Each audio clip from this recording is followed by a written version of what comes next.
Grand Rising. I'm not sure if I'm even going to share this video, but excuse the coffee pot in the background. Excuse my sleepy face. I haven't been up very long.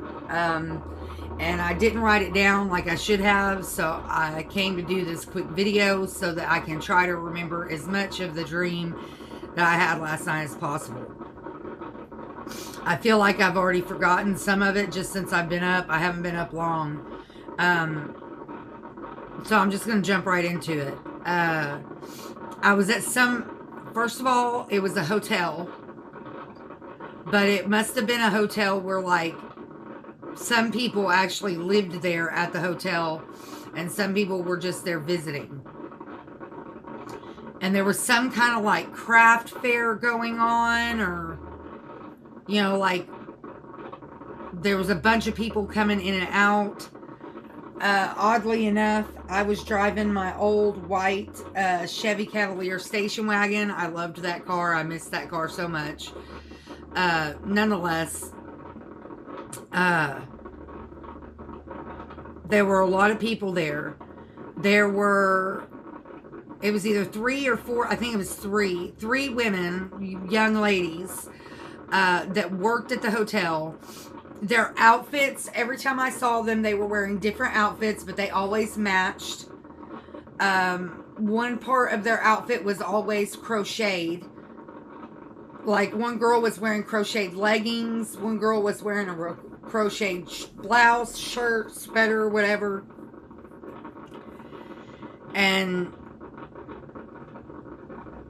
I won't jump towards the end, but there was like a communal shower or something. But it's like it was the first day, you know, we were all getting set up with our goodies and stuff to sell. You know, meeting all the new people, all the new vendors that were coming. And I guess it was the girl's mom had like a hippie bus that had like a camping bed on top of the bus. Well, when they came in, like they missed like the first day, so they got in like late and I just said that with a really weird accent. They got in late. It was already dark. It wasn't like late, but it was dark, and her mom was like blasting music, and you know, everybody was like coming around the bus like to see who it was and what they had and what was going on. And at some point there were 2 dudes. I don't know if they came with her and her mom. I don't know. Up until that point it was only women. And then there was 2 dudes. Well, as I met the young girl, and I was like, she was like, oh, I'm so embarrassed. You know, she was really embarrassed about, her mom just coming in jamming. And I was like, don't be embarrassed. I was like, I love those kind of people. I can't wait to meet her. And honestly, I don't think I ever actually met the mom. It was like somebody that was talked about but never seen. It was really weird. But we had like a bonfire and stuff that night. And a lot of us stayed up all night.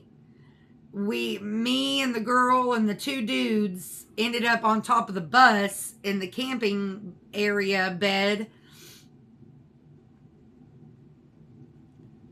And I guess the one dude maybe was like her boyfriend, because they were like laying kind of snuggled on the camping bed. And then me and the other dude kind of like just like jumped in the bed with them. It was not like that, but like there was like a movie playing on a projection screen like towards the front of the bus on the roof. And so like to be able to see the movie, you kind of had to lay down on that, you know, bed, couch, futon, whatever it was.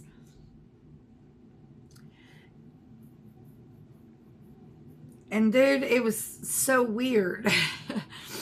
Like, so at some point she like reached over me and like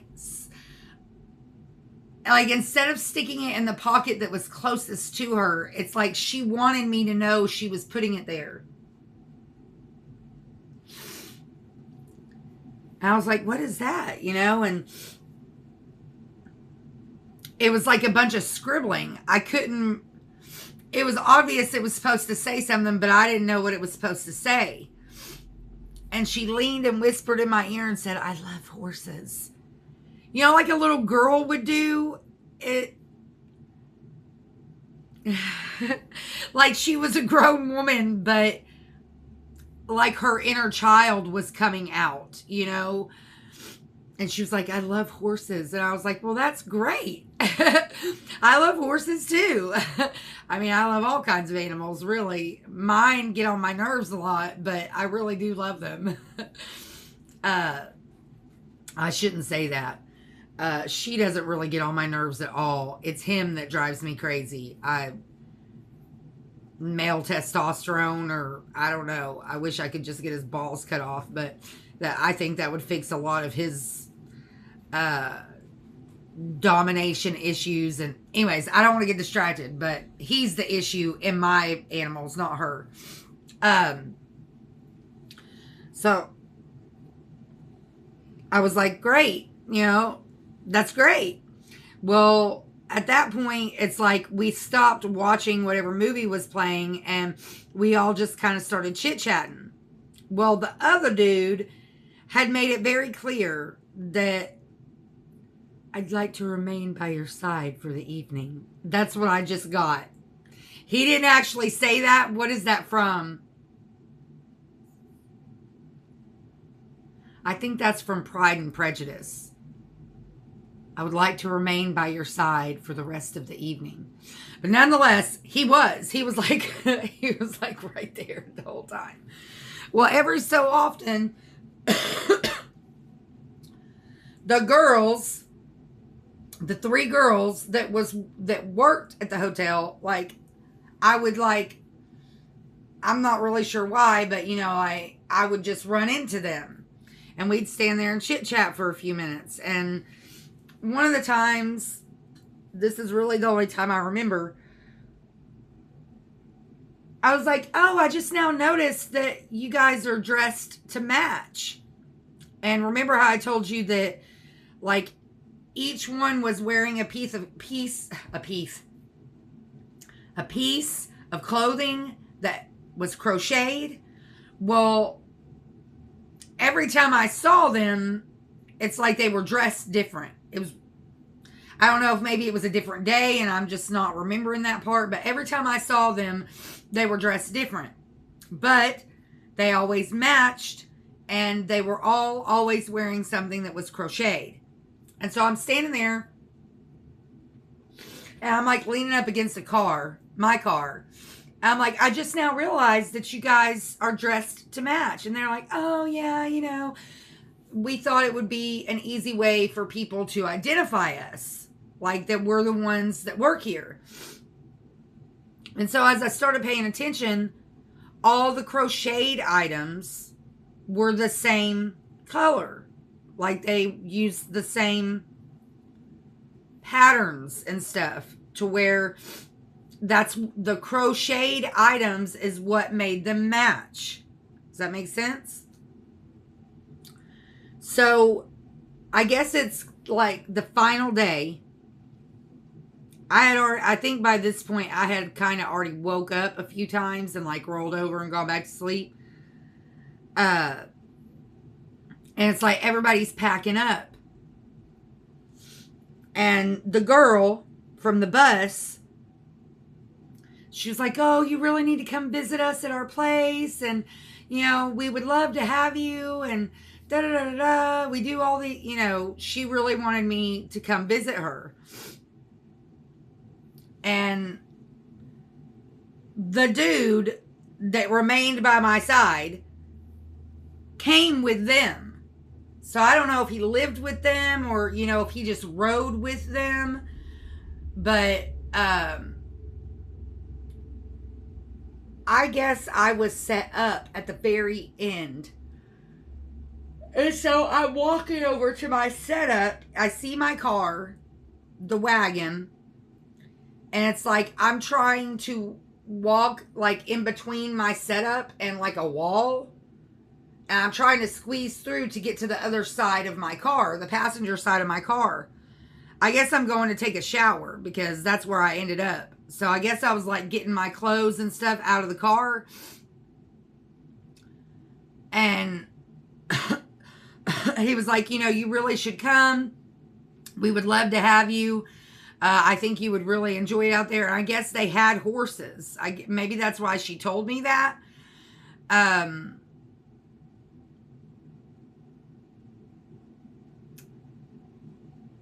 like I said earlier, it was like a outside communal shower.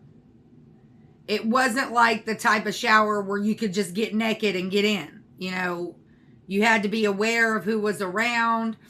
And so, like, I'm over here getting my stuff together, and then I get to the shower, and I'm trying to figure out, okay, how's this going to work? Like, this dude's here, and I need to take a shower. And, well, once I got in, like, the little stall area, I guess the first stall I went into was, like, just a bathroom stall. It wasn't a shower stall. So then once I figured that out, and I came back out, and I was in the other stall, then I had to figure out how to use the little contraption. Like, it was, I want to say it was like an off-grid setup. Like, it wasn't actually hooked up to water. Like, it was, but it was like jugs of water. So, you know, you kind of had to do what you got to do and get out, right? You can't just sit there under the water for like 30 minutes and waste all the water. So I'm trying to figure out, you know, how am I going to take a shower with this dude's literally like right here. And it was almost like a cattle gate. So, you know, say it went from like thighs to shoulders, you know, your legs showed underneath and your head stuck up from above. And so thankfully he kind of like went away. And so I'm there hurrying, you know, trying to hurry up and get my shower done before he gets back. And there's this massive bug. And it was like a moth, but a butterfly, but it was big. Like big. Like I was like, oh my gosh. So I'm like backing up. I've got my little wand and, you know, I'm rinsing off, and then I'm trying to grab my towel. And when I grabbed my towel, it wasn't my towel, but I guess a piece of my clothing or whatever fell on the bug. So, you know, you're out there where everybody can, I mean, they can't see you, but they can see you.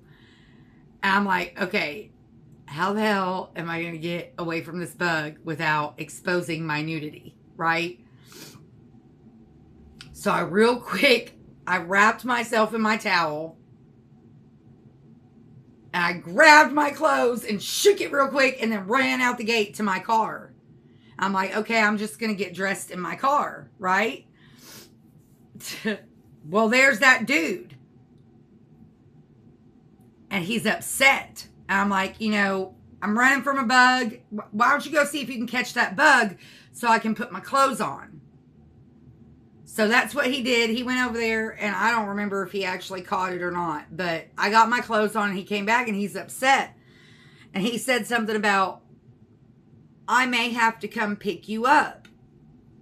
I'm like, what do you mean? Like, I've got a car. I don't need you to come pick me up. And something about gourds. Something about her mother, her teacher, and gourds. Like they're going to have all the gourds put up and they're going to be ready to go, or I don't know. Something along the, I guess maybe they were planning on, had decided to go ahead and leave instead of staying. I don't really know, because that's when I woke up. 14:45. See what I'm saying? Like, it's when I write that stuff down, it's like I forget stuff as I'm writing. If I don't get it out quick, and I've still forgotten, there's stuff that I know that I've forgotten just from the time that I'd been awake to the time I did this video. But I wish maybe the more that I think about it, I may be able to remember more details about like what everybody looked like. Because right now I really don't remember what everybody looked like. If I remember correctly, the girls, the ones that were working the motel, there was like a blonde, a brunette, and a redhead. Like, they didn't look anything alike as far as their features. But they were both they were all three kind of thick. Not fat, but just thick. And then they had the different color hair. So, I don't know if they were sisters, if they just, I don't know. I don't know how that worked. But, and then the girl that told me she liked horses, she was very, like, natural. And I want to say she was kind of eccentric. Like, I can't remember, but that's just what's coming to my mind when I think of her. She was very eccentric. And maybe that's why I was attracted, why I was drawn to her. Because I'm a very eccentric person in personality-wise. I don't really, I don't really put it out there as far as like my wardrobe and stuff. I do sometimes, but she was very eccentric. And I don't really remember too much about the guys in general. They weren't fat, but they weren't skinny, what's that word? Husky. There we go. They were husky. They were broad and kind of looked like, like farm guys, mountain men type vibe. Another note, when I woke up, my throat hurt so bad that I had to go get something to drink before I even used the bathroom. Like, I walked out of my room, hair all cray-cray, literally just rolled out of bed because I needed to get something cold to drink because my throat was hurting. I don't normally drink regular Coke. Usually, if I'm going to drink a soda, if it's going to be the kind of soda I like. If not, I'm not going to waste the calories and all the chemicals. It's going to be... And I've gotten to where I really don't like Coke. But my throat was very sore when I woke up. Like, like raspy sore. Not like sick sore, but like I've been up all night talking sore. So, and I can hear it as I'm talking, kind of like the rasping, which, I don't know. I feel like I have a weird voice anyways, so, but I can hear the raspiness in my voice. I think that's pretty much it. But he was upset. Like, he was upset at the fact that, I don't know, I guess maybe like the original plan was I was just going to like follow him or something. But I guess they had decided not to stay till the end. And he was like, I'll just have to come get you. And I'm like, no. I don't go to strange places like that unless I have my vehicle there to where if I need to leave, I can leave. I don't do that. I don't do dumb stuff like that anymore. All right. I'm going to end it there. I don't know if I'm going to share this video or not. I guess I might as well. Let me know what you think in the comments. Have you had any dreams similar to that? Can you give me some feedback on maybe what certain things meant? Like, I feel like there were certain things that were important. Maybe like key points. So, if you watch this and you have any, share them below. Thanks for watching. I'll see you next time. Bye.